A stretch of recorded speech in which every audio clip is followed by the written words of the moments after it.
My name is Tal Kitron with Applerouth Tutoring Services. I've been with the company for about 10 years in various capacities. Right now, what I mainly do is tutor the SAT, ACT, and PSAT online, and I also do executive function coaching, which is more applicable to today's presentation. Note that you should have closed captioning available, and you should be able to click out of that as well, so you can enable if you'd like. If you have questions as today's presentation goes on, I'm going to aim to save some time at the end, and we'll get out of here within an hour. But please put questions in the Q&A, and we'll try to get to those in the last 5 or 10 minutes. I mentioned Applerouth. These are our 3 cornerstones, so we'll touch on these later. We do academic tutoring, so that's if a student's struggling in school or with a certain subject. We do test prep for AP exams coming up, and also SAT, ACT, PSAT, and then executive function coaching. And the first question that I get about that is, what are executive functions?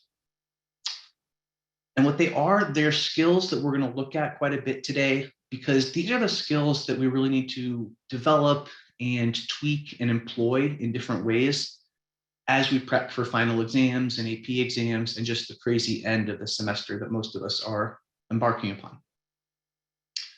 And I want you to understand that these skills are on a spectrum. So someone who may be really good at time management may not be that good at actually prioritizing, right, or vice versa. These are also skills that naturally develop over time. And so we do coaching to help students build a system and develop these more crisply and efficiently. But we're all kind of growing these skills as we get older, right, till a certain age. And it's important to think of them not as like strategies as much as these are actual skills that will work for us on tests and then later in life. So some of the big ones, planning. So planning ahead, we're going to look at just ways to do that and how and why. Prioritization and organization. A lot of students, especially juniors and seniors, really need that help, right? If they're going to go on to college in the next year and be on their own, many are not quite ready for that. They don't have a system to hold themselves accountable. Time management is a big one. That's both starting tasks, persisting through them by sustaining attention, but also planning and estimating how much time things are going to take you. We're going to look at setting goals and then persisting towards those goals. And really a cornerstone of executive functioning is metacognition. This is thinking about how we think. And if a student can develop and change their metacognitive abilities, this can help access all the other skills, makes you better at planning and managing your time, et cetera. So metacognition is a nice word and an important part of EF. What it is it's thinking about how you do what you do. And we don't naturally do that, especially students who are just trying to get the next class, completed, get that grade, get to spring break, get to summer break, right? The deal with metacognition is reflecting upon prior efforts, which are both good and bad. So we want to highlight positive. And as a coach working with a student, I'm always going to highlight the many positives we see. And then sandwiched in between those would be, what are we struggling with and how can we work on that? And really it's a curiosity thing. It's not a one size fits all. You have to work together with a student. Sometimes junior, senior year, maybe students don't want to hear from mom and dad so much, right? And so that can fall on deaf ears. That's where a tutor or a mentor or a coach or a friend can really help. And you'll ask the student, so what strategies that time that you did well on a test, right, back in sophomore year, what strategies did you use? And how did it help? Like, what worked for you? Is that something you've done again since? Or what other strategies might we want to use? So it's a thoughtful exploration. And it's not the easiest thing, but that's the way to develop, is to first diagnose what's working and what isn't, right? So some deep self-reflection is how we start. And then when we're planning, right, if we're looking at final exams coming up, we're looking at planning backwards from each test. So I want to make sure that if I've got 2 tests back to back on a Thursday and a Friday, that I don't save anything for the Friday test for Thursday evening. I'm not going to have time or energy. So I'm going to plan out breaks. I'm going to plan out my time on Tuesday and Wednesday and Thursday, understanding that Thursday evening, I'm going to be exhausted from my final so that I don't have that much more time to study for the Friday exam, right? So it's really about working backwards from a specific project due date or final exam date. And just some more stuff to think about is we want to understand what our patterns are. Thinking about what's gone wrong in the past when I've lost focus on a test. Why did that happen? And due to that, like, should I change where I'm prepping or when or how much? Some students are really unrightfully overconfident. Others should be more confident, and their low confidence can harm them, right? And some people are right on. They know, hey, I'm ready for this test. I'm going to get an A. Or sometimes they'll come out of a test thinking, I didn't do so well. They got a B minus, right, or lower. Executive function coaching is about being willing to change, adapt, and make a new pattern or add to your patterns if the old one isn't working, either overall or in certain avenues. Something we want to do is set goals, and it doesn't necessarily need to be the loftiest of goals, but you want to set your goals, establish, I guess, high goals, right? Not things that are going to be super easy for you to achieve. You've got a target GPA in mind, and then based on that, you want to expand and say, well, here's my goal for this final exam and this one and this one. Ideally, we've kind of set out these benchmark goals as the semester goes on, right? If we haven't done that this year, we could always do it next year. But then that final exam is usually a big percentage of the grade, and we need to know exactly what it is we need to accomplish, right? Both process-wise, but then also what's the outcome we're looking for. Here's an example of that. So like if you want an A or a B in every class, no C's, you look at each class individually. So in AP World, maybe you have close to an A, right? High B. So then if I get a 92, I've calculated that I need a 92 on the exam to get an A. So that's high priority, right? I need to get an A. I don't have much margin of error. Meanwhile, environmental science is a high A. I could almost fail that test and still have an A. I'm not going to do that, but I'm not going to prioritize environmental science. And then algebra 2, maybe if that's a middle B, even though an A is probably not possible, I'm going to prioritize this class so to make sure I don't drop to a C, right? But maybe not as high priority as AP World. And then you can see if you're right at a letter grade change off, like a 90 or an 80 or a 70, well, that's a big priority because it could easily drop down a letter grade if we're not careful or don't do well on the final. All right, so each class is different. And that's part of executive functioning is prioritizing. It's one of the things we do first is, okay, so what are our biggest struggles right now? And because of that, let's rate priority of our upcoming tasks, right? It's not always the next thing coming up. Often it is, it's the next due date, it's next final, but sometimes we know that that one's going to be easy. We need to correct for what's coming right after, right? Spend more time on the harder and more important stuff. In action, how that works is a lot of my students were almost having to take a little bit of a break from SAT or ACT in early May because next week AP exams start, right? And they continue the following week into mid-May, and then it's final exams.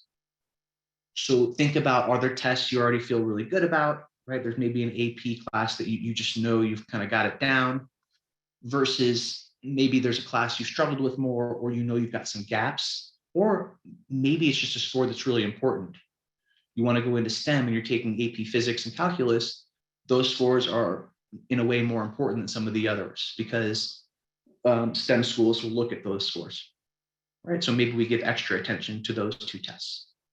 Right? It's all just kind of a thoughtful process. And then when we're crafting our actual plan, you want to treat every subject separately, right? So like within each subject, if you've got two, an exam and a project in AP US history, how much time for the project, how much time to prepare for the test. Make sure you know how to study, right? So you don't want to like set aside your time and then sit down and realize, oh crap, I don't have the right book. right? So that's a big part of EF skills a lot of students don't have. They're not structured enough or organized enough to have their correct materials. Got to think about when are we studying for each subject based on your schedule. And again, we're estimating time before we craft a study plan. Planning before you start reviewing for a final is important. That's a huge key. All right, so let's plan ahead. Most people just dive in, right? But you'll save yourself time and energy if you plan first. I talk a lot with students about motivation and about confidence. They're very tied together when it comes to school and testing. Setting a goal is important because we want to be motivated to achieve that. And we need to find the internal motivation for the student, if at all possible. Different things motivate different people. Write things down, write down your score goal, right? Really talk through it. I want to get this goal. This is my score goal. I want to get a 95 on this test. Ideally, then we would figure out how many questions can I miss if it's that kind of test, right? You know, it's 100 multiple choice, so you can miss 5 questions unless it's curved. And then if we've set that goal early in the semester, which would be ideal, or even late, you calibrate your progress. Okay, first exercise, I got 2 questions wrong. Next one, I got 4 questions wrong, but last week I got 1 wrong. So it looks like I'm improving.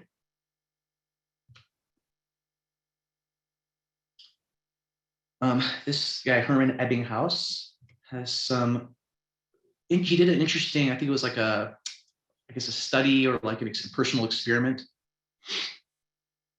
And really the takeaway, which we're going to look at on the next slide, is that when you review things more frequently over time, you will retain it better. That's logical, but a lot of people think, hey, I learned something, and if I can at least just review it one time, I've got it cemented.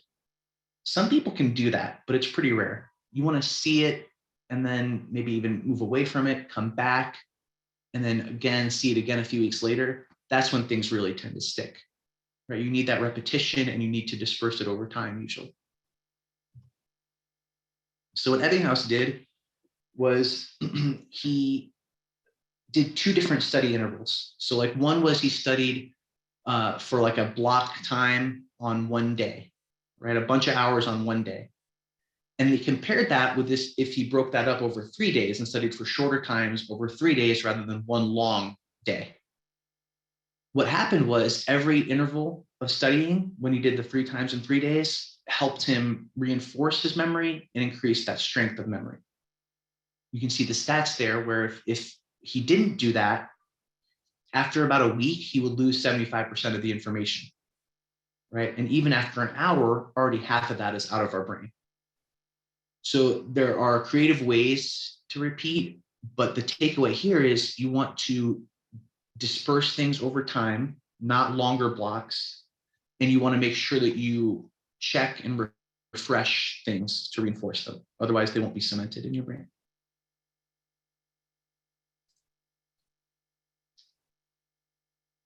This is something I'm very passionate about, is napping. I got this from my dad, who's also a champion napper. But so I went to law school and I was a lawyer for a very short time before becoming an educator. And even then, I could tell that naps were powerful because I could see a lot of fellow students pulling all-nighters. And, you know, I would try to avoid that if at all possible. If I got to like 1 or 2 a.m., even if I just slept for like an hour or 2, I would do that and then wake up and pursue whatever horror was coming for us that morning. But just a little quick cat nap, 20, 30 minutes of closing your eyes and resting can really help you actually cement information in your head. So if you learn something and then take a nap, a lot of times it just kind of gets ingrained. There's less interference, which we'll talk about. And taking those interference breaks intentionally, that's an important thing to do. Whether that's napping or taking a walk after you learn something or just changing scenery, we want to look at that and wisely interfere.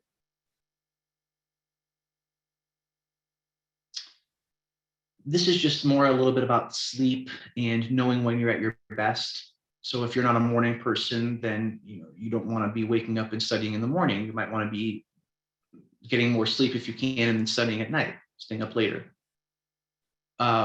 If you think that, hey, my hardest subject is actually my second final, maybe we need to tackle that before the first final because we know that'll be more challenging.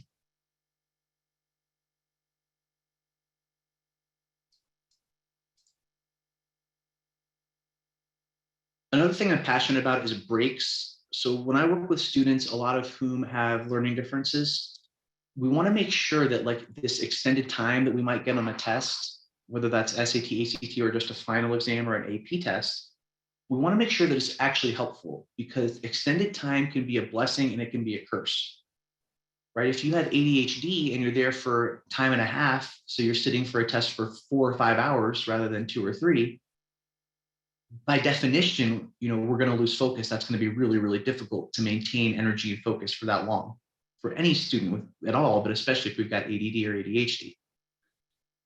So we have to be creative and plan in breaks. If you're creating your final exam schedule, write in break time. You don't want to be working for more than an hour really, but ideally 30 minutes short break.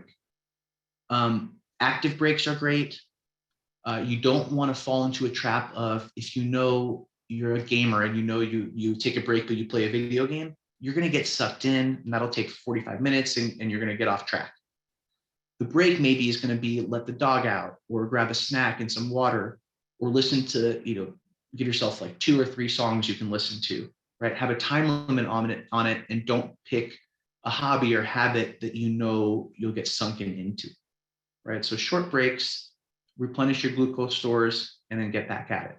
You'll find that makes a big difference.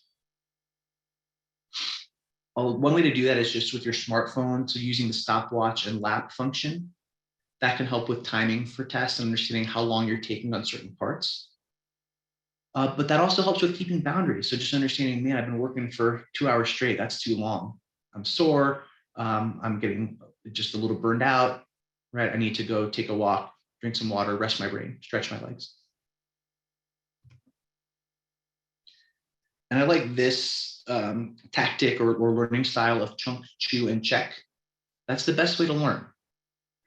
You don't want to speak on something for hours at a time and then not give time for people to process it. Ideally, for every 10 minutes we're learning something new, we need a couple minutes to chew on it, to process. So on an SAT, in an SAT session, we'll teach about punctuation and clauses and how to look at sentence structure. And then we'll do practice questions, right? And use answer choices to make sure the student understands how it works on the test, right? And then you can check, am I getting this? Like have the student teach it back to you, right? So studying smaller pieces, then processing that and really translating it into real world if possible, understanding and verifying your own understanding. And only then do you move on to the next thing, right? We're more confident that this is now something we've chewed and checked, and so it's going to stick in our brains. And then another theory is the interference theory. I've got a couple slides on this.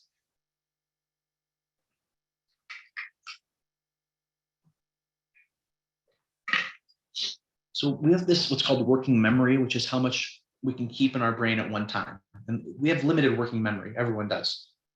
We want to try when we're testing to keep the smallest amount in our brain as possible. When we're studying, there can be this competition among new and old bits of information. So remember that if you sleep or you go for a walk after studying, that can help. You also need to break it up so you're not doing everything at once and melding all these things in your brain, right? So it's all about how to reinforce old info and then add in new information without it overwhelming and without it kind of clouding your brain. So how do we help with that? Well, actually, interestingly, you switch topics. So like, again, when I taught in a classroom, I would go math for 20 minutes and then switch it after a break to verbal, and then maybe switch it back to math. That allows for less interference, meaning that if you learn math and then you learn verbal, you're less likely to forget the math you just learned. However, if you stick with that same math topic for a long time, there's a point of diminishing returns, and students tend to not encode that in their brains as well. So you want to mix it up. You don't want students to always come in and think, oh, this class is going to go this way. So when you're studying for finals, it's the same thing, right? You want to have your own plan, and just taking that ownership in itself can be a big deal.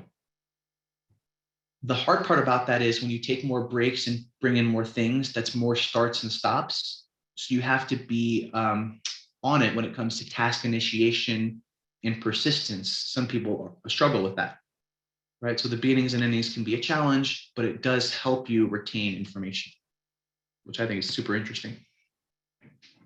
We talked about taking a walk. Nature is especially good. And honestly, even looking at pictures of nature, I was skeptical, but it does. You just looking at it can have some of the beneficial effects, right? So like you work for 45 minutes and then we just kind of look at nature pictures for a while. It seems silly, but that's really helpful for people. And again, these are all just ideas, right? So think about what might work for you and your student. And sometimes you just have to try it to see if it's a good option. We're going to talk about decluttering your study area and making sure that when you're preparing for a final exam, for example, you've got a good study spot, right? You've got your desk. It's not, your digital space is clear, your physical space is clear. But when it comes to interference and reinforcing and cementing information, you're going to be studying in one spot and then you're taking the test at school.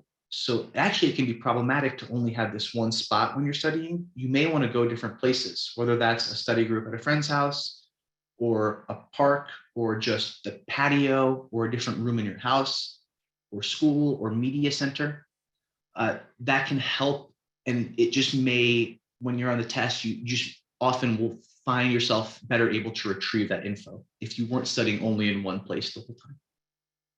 So just another cool tip. And then what we're trying to do here is with executive functioning, but also with academic work and studying generally, especially when it comes to test taking, is you want to make it easy for yourself to do what's hard. So if you know, I'm going to get home and I'm going to want to watch this TV show and play this video game and go on this social media app, that's easy. We've created these pathways that make it easy to plop down on the couch and just take out the phone and do that stuff.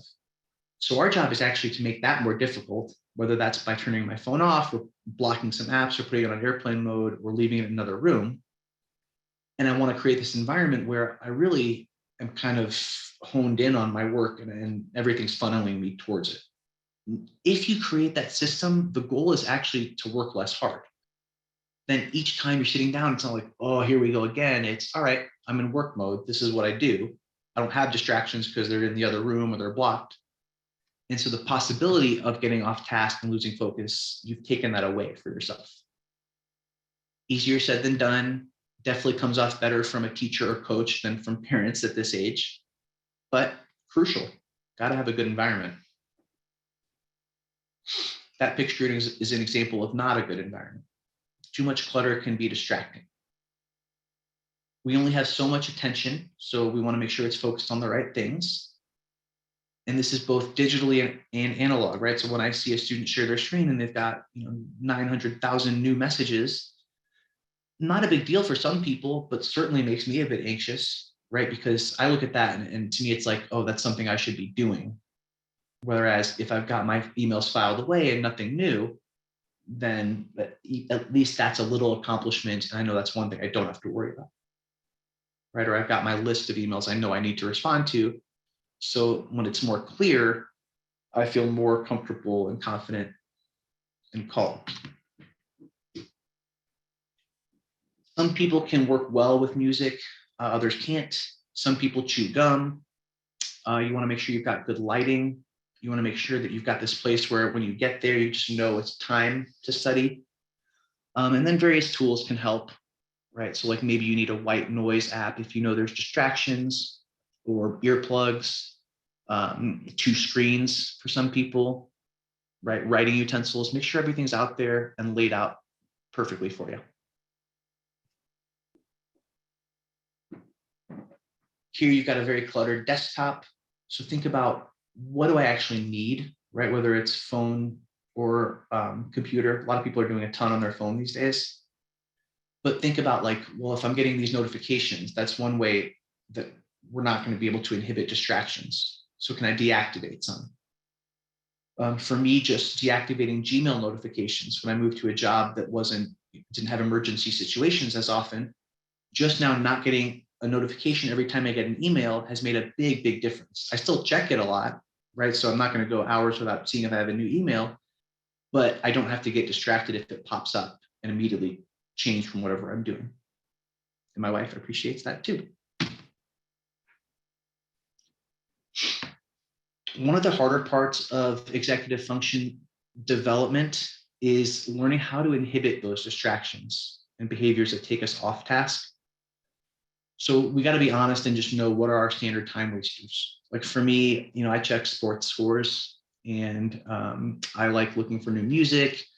And sometimes I'll just be looking at like news or doing things that just aren't helpful, right? There aren't really good uses of my time. They don't fulfill me. So I recognized that about social media, and I just kind of did away with all of it. As a high schooler, that's probably not an option for a lot of students. But we got to think about, where am I wasting time, right? What are the things that are really easy for me to do that I just, without even thinking about it, I just do, right? Whether it's just like, usually it's going to be on the phone, but it's often like a game or texts or some sort of social interaction. There are a bunch of helpful website blockers, right? I stay pretty more like a Luddite, where I just use things like disabling JavaScript. So I can't really go to I can't really use the internet at all. That's only if I'm really feeling like, I need to focus and it's making me anxious, for example. But there's a ton of options. Airplane mode's the easiest one, right? If you don't have to talk to anyone and you don't expect anything, anyone to reach out or need to be available, just shut it off while you're studying. Again, easier said than done. We're all very addicted to our phones these days.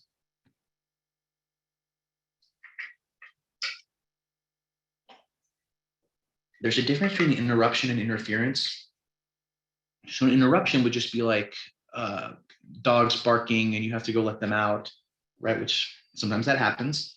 Or there are also interruptions that we can more control, right? Like a phone call. But if we had our notification silenced, it wouldn't interrupt us. Of course, if you get interrupted while you're working, it will degrade your accuracy and it will affect your overall product.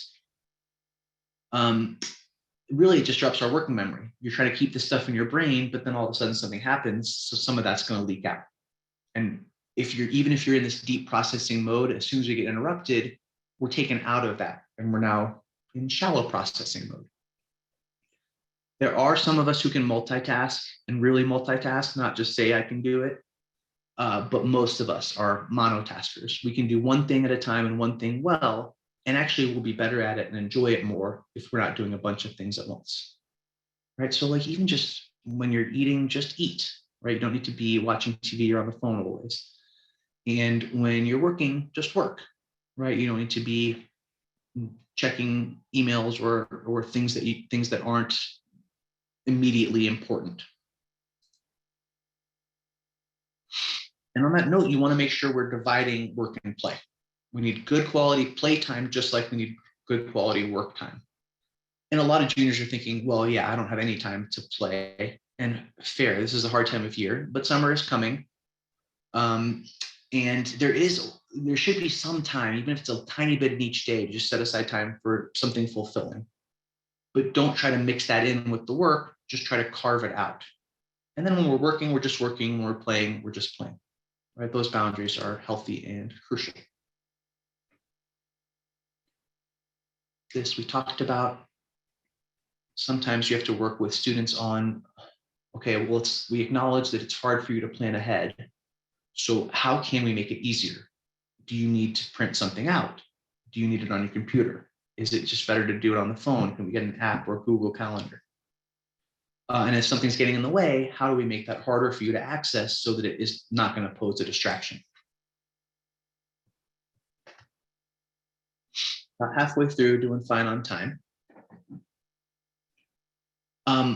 If we are procrastinators, and there are many of us who are, a lot of it is just acknowledging, yeah, I procrastinate, And it's not just like that's okay and that's me. It's all right. How do I procrastinate? What am I actually doing and why? Is it that I'm not starting the task because I'm afraid I'm going to fail? Is it that I'm not finishing because I am setting up some sort of obstacle for myself? Uh, where am I? Where's my time going? How can I counter that? That's going to be a hard thing to think about and work on. Rewards tend to do better than self-consequencing, but some people do well with, I will not allow myself to do this. And if I do, this bad thing will happen. More, it should be, if I work for 2.5 out of the next 3 hours, I'm going to reward myself with a 30-minute walk and the snack that I like. It's the little things. Don't save that hardest thing for last, because procrastinators often do that. Start with those hard things, check them off, and then you're rewarded, you got some rest and easier tasks coming up, which is always great.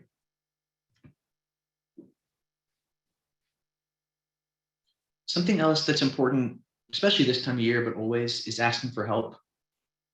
So, I always work with kids on knowing how to recognize if we need help, and then how to ask and who to ask and when to ask. Right? So even if that's just thinking ahead about letters of recommendation, who to ask, when to ask, how to ask, right? Those are things that can really make a big difference on the college apps. But yeah, don't be afraid to ask for help and think about who and how to ask and when. Some things we can do. So know when office hours are and go to them. Teachers like that demonstrated interest. Same with emailing, as long as it's not bombarding and it's not like something that you're asking about that's on the syllabus, right? So if you have good questions, though, don't be afraid to ask them. Sometimes partners in small groups can be great. Sometimes they can be bad. Make sure that the people in the group are there for the right reasons. Tutoring, of course, can be helpful. Googling within reason, and then having and using a study guide, right? So these are all things that sometimes, some are just transactive sources for yourself, and others are how to ask for help and where to go. Mention this, but don't do long blocks of work. So like a 5-hour review session is not going to be good. You're better off doing 3 hour-and-a-half sessions, honestly. Make sure that you're scheduling your breaks, and make sure that it's scheduled out over time. This is something that a lot of EF coaches really like, these huge printable calendars. For finals, you may want to print out your exam schedule. Schools usually send that out in an email. So print it out or write it out somewhere so that you have it very clearly. And I use Google Calendar for everything. Can plan out long-term assignments, can give myself little benchmarks of, okay, I know this is due 3 weeks from now. So each week I'm going to set up a little event just to remind myself where I need to be. And then, of course, you can also schedule in your breaks. So here's an example of a final exam schedule, probably more like a college one. But look at this person who scheduled in 1 to 3, food and play, right, on Saturday. And then on Tuesday and Wednesday and Thursday, there's 3 days in a row with tests. So this person's already studied some for English and for math and even for Spanish before Tuesday. Then there's sleep and Starbucks scheduled in the middle of the day on Tuesday, Wednesday, right? So this person is at less of a risk of totally burning out in finals week because they've scheduled everything out so perfectly. Will it always go perfectly to plan? No. But if you've got this set up, then if you do go wrong, it's a smaller pitfall. So another big chunk we're going to look at is just how to review and how to learn more effectively for your upcoming APs or finals. And this is a lot. So if questions come up, please throw them in the Q&A. We'll get to them. But this is really kind of high-level executive function coaching stuff, a lot of it. People can do it on their own. It could also benefit from help from a coach. So for this, thinking about if a student's visual, and I have a lot of students who are visual learners, writing out examples and drawing concept maps can be really good. It's not something that I would have naturally done in high school. I would have resisted it probably, but I do think it actually would have helped me consolidate some things and make more sense logically.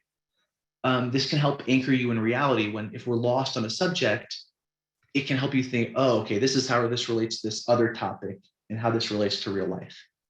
So just conceptual maps, diagram drawing. A lot of coaches love it. The purpose is we want to build ways and pathways to retrieve things from memory. So I'm often trying to get students to teach back to me what we've learned, right? If you can teach it, then you must understand it. The more someone has to recall it, the better. So we're not actually studying, we're practicing the testing itself, putting students in time drills, in pressure situations, and thinking about, well, if this comes up in this way, what are you going to do? Right? Are we going to be confident in our first step? And if we're not, that's the question we got to look at. So that if you see it down the road, you know what to do. Right? And the more times we have to recall and generate that process, the better we'll be at it. Quality over quantity, meaning we could study everything in the whole course, right, in a night, but we're probably better off just spending time on half of it and learning it well, right? So you need to process and actually understand it rather than just get through a ton of material. You're better off working through material once deeply than 15 times shallowly. And that type of processing just helps us retain information better. Not surprising. Here's just a table about utility of various techniques of learning.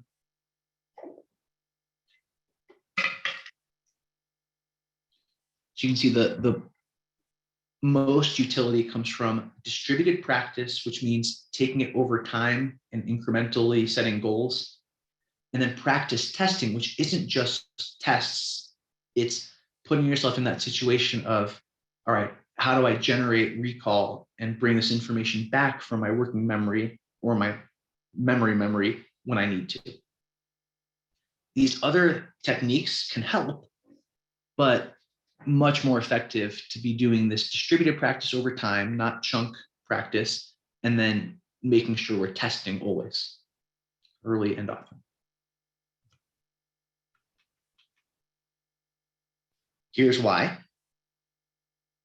I think what we're talking about is this forced retrieval, right? It is finding these pathways and making connections so that when we see this on the test, we have this connection, these neural pathways that then bring that information to mind. And when you do test yourself, it'll encode it differently so that you're more likely to be able to answer that question. If you haven't done that testing, right, then you're really doing it for the first time on the final exam, and that might be a lot tougher. Here's how you do it. Teaching somebody else, even if that's just like a pet or a parent or the mirror or a friend, asking questions, right, with flashcards, and you can do it with yourself or with a partner. Self-quizzing on notes that you've kind of broken up. I think flashcards would still be better for that. Verbally walking through things, right? So like asking yourself a question and then answering it, but then also thinking about like, what were the phases of this shift, or in this history class, what are the 10 major events, right? Or presidential terms that we need to consider. And sometimes instead of flashcards, we can type up or write up a condensed note sheet for review. Some schools and teachers and tests even allow a note card on certain exams. So that's part of just making sure you know on the syllabus what you're allowed to do and what you aren't. Because if you are, you need to make sure you do that before the test well in advance, so that you're set up for success.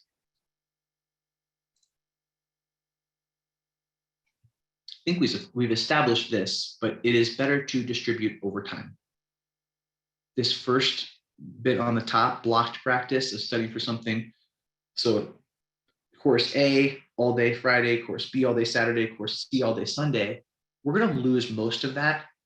And you'll do so much better if you split it up and go a little bit of time on A, then B, then C, then back to A, right? We've got breaks in between these, but that is a much better way to study. it can be counterintuitive. It's like, let me do this, then this, then this. But you'll stay fresher, you'll enjoy it more, and you'll retain more if you do it that mixed practice way. There's the data that show that.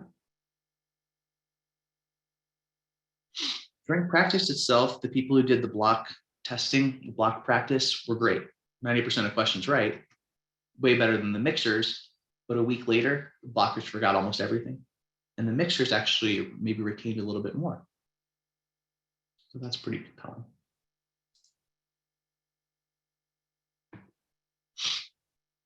I think we talked about that. Passive learning versus active learning. So an example of passive learning would be getting a copy, even if it's perfect, of the teacher's notes. That's not great because there's no struggle involved. We're not actually having to learn it. We've just got this like perfect template, and then we have to really recode it for ourselves to actually learn it, right? That would be if you ask questions or you verbalize it or test yourself a different way. In the same vein, if you're struggling with a book, rereading a chapter is not going to help much. You just might need to think about a new or different approach, right? So like maybe I need to bookend and read the beginning and end. I might need to like look back at previous chapters or really think about where did I go wrong. And maybe it's just like I did the assignment wrong because I did the wrong assignment. I didn't read it closely enough. But the chapter itself probably isn't going to change that much. The more passive we are, the less likely it is that that knowledge will stick. So how can we actively rehearse and memorize and practice? Here are a few ways we've touched on and a few that we haven't. Making study guides, which can be written or computer based. They could be flashcards, a bunch of options. Concept maps to tie things together for yourself and really put it on paper and visualize it, right? I think that goes with also writing out goals. Making sure you're structured. So if you know that like there's certain topics in the chapter that will be tested, outlining or organizing those, which really just means making yourself a study guide. Topics that are likely to show up, whether that's from word of mouth or from the teacher themselves or the syllabus or just major topics in class, right? Write that list down, that's big. Pros and cons of positions, if it's that type of test where you're meant to take a position on something, right? So that you have a bit of something in your arsenal before going in.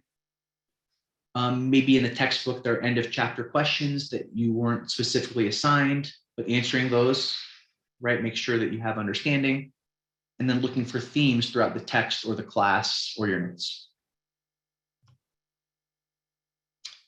Some strategies for memorization. We talked about deep versus shallow. So remember, if you interrupted, you're going to go shallow. But what you want to do for deep encoding is find out what works for you. Whether that's maybe you're a visual person, you need to draw it out, make a picture. Maybe if you are verbalizing it and saying it to yourself and asking questions, that's enough. Or maybe you really need to work with another person. There's mnemonics and acrostics, which are just devices to help memorize things more easily. And then testing yourself, which helps with force retrieval. So like getting yourself in a different location or a different spot so that when you need a certain piece of information, you're more able to recall it.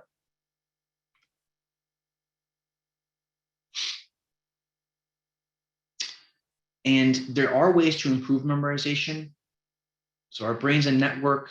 As we're studying, we're trying to build connections and make that network broader and more interconnected.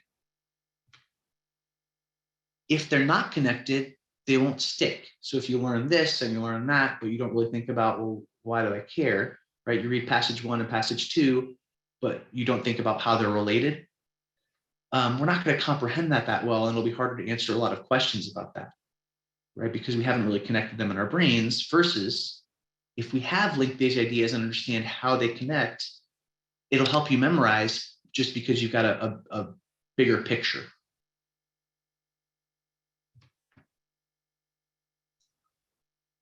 Just to touch on a couple more things. So mnemonics are words, well, not words, but I guess acronyms almost. So PEMDAS is a big one for order of operations. SOHCAHTOA, which stands for sine, opposite, hypotenuse, cosine, adjacent, hypotenuse, tangent, opposite over adjacent.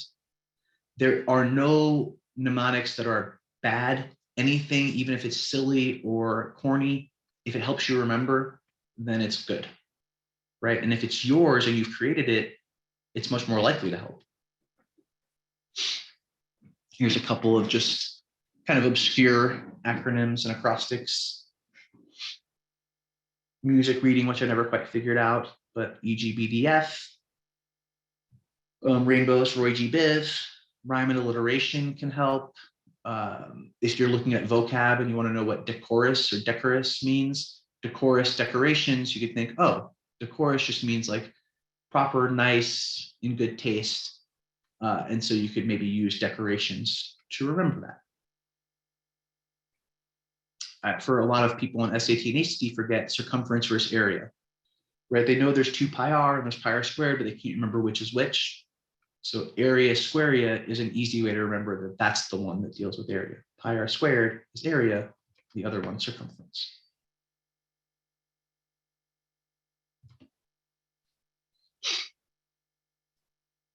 For finals, some people really benefit from sticky notes or flagging pages or color coding. That's especially if you've got stuff on the computer, right, in a spreadsheet, that's super easy to do. In executive function coaching, sometimes we're actually laying out goals and priorities in classes and we'll color code those, right? Red is got to get this done. Green is checked off, we did it. It can feel good to check off stuff with a green box, right? Oh, accomplished it. But here it's more about studying. So maybe we want a certain color when we talk about famous people, a certain color for famous events, and one for just broader concepts. Same for math, right? This yellow is going to be all the formulas, green's going to be vocab, and then orange will be proofs. So just another option. I think this is great when you're reviewing your notes from a class, and hopefully it's your notes. Maybe we borrowed it or put it kind of a combination of other students together. But when you're going through them, these are some questions you could ask. Who, what, where, why, when, how questions. And then I think forcing yourself to actually write out the answers is big because you don't just want to think, okay, yeah, I can answer that. Got it. You may, but then you might start writing it out and realize, actually, this is maybe not an A answer, right? This is a C answer because I don't have enough real examples. That tells you go find them. So that if you see this question on the test, you're prepared. So you're putting yourself in that testing mode, right? And that really forces us to either recall or understand, man, I don't know this yet. One of the biggest EF skills is time management. It is a tough thing. Think about how much time you have for each test and how much time to study, right? If you know that the test is on Thursday and the last office hours are Tuesday, don't wait until Tuesday or Wednesday to start studying, right? Make sure you can go to office hours on that Tuesday if you need to. Set up your plan working backwards from tests or project dates. And then 50-10, so for every 50 minutes of studying, you want 10 minutes of non-studying. That could be like 25 minutes, 5-minute break, 25 minutes, 5-minute break. Or some people would rather work for 45 or 50 minutes and then take a short one. But if you find yourself just grinding for hours, you're gonna reach a point where it's not as helpful, not as effective. Take a break, take a nap, come back to it. It will help. Even if that feels like lost time, it's for your own good.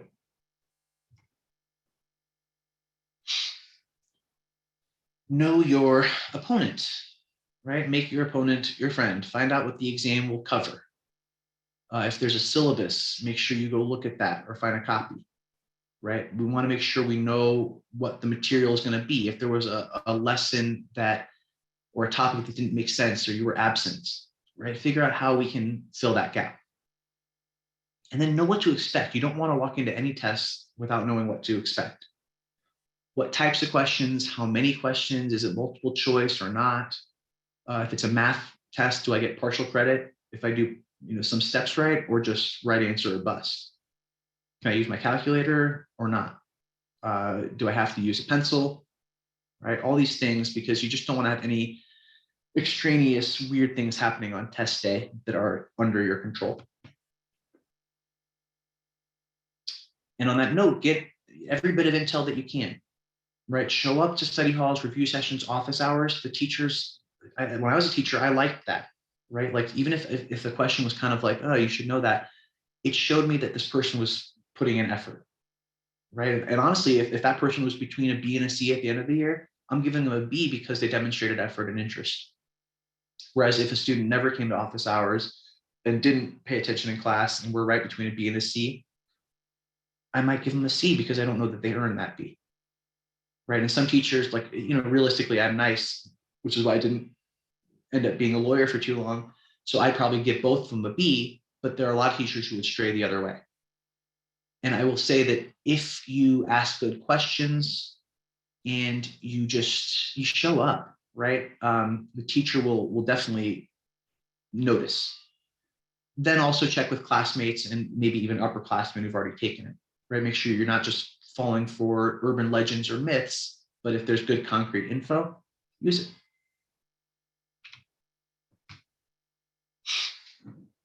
All right, home stretch. Wanting to know what the test looks like includes, can we go back and forth like on ACT, SAT? Once you move from one section to another, you can't. So you need to know if there's two parts to the test, multiple choice and essay, are you allowed to go back and forth freely or is it separate? How much information and how deeply do I need to know it? What kind of connections between certain topics do we need? Again, how it's graded. And of course, how important is this test overall? That'll help you set goals.